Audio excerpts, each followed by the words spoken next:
लड़के ने अपना हाथ आगे बढ़ाया ताकि सफेद भेड़िया उसे काट सके। उसका चाचा यह दृश्य देख रहा था। उसने बंदूक से लड़के को बचाने की कोशिश की, लेकिन लड़के ने चाचा को चिल्लाकर रोक दिया, क्योंकि वह तो बस भेड़िए के साथ खेल रहा था। फिर दोनों पहाड़ी पर दौड़ पड़े। सफेद भेड़िया बहुत तेज दौड़ा और जंगल में गायब हो गया। जब लड़के ने भेड़िए को ढूंढा तो अचानक एक भूरा भालू खड़ा हो गया।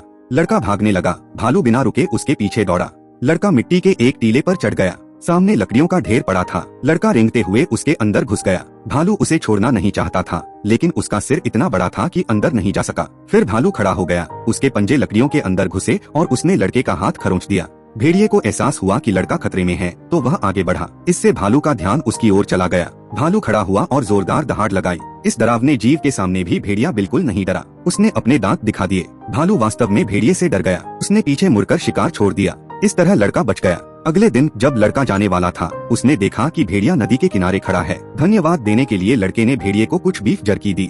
पता चला कि यह भेड़िया असल में एक लड़ाकू कुत्ता था, जो रोज कुत्तों की लड़ाई के अखाड़े में इंसानों के लिए पैसे कमाने के लिए लड़ता था। गुंडे उसे हर दिन जंजीर से बांधते और डंडे से मारते ताकि उसकी हिंसक प्रवृत्ति जागे। इस वजह से भेड़िए को इंसानों से नफरत हो गई थी। एक दिन लड़ाई के दौरान सफेद भेड़िए को गलती से एक बुलडॉग ने काट लिया। जब भेड़िया मरने ही वाला था, तभी लड़का समय पर आ गया।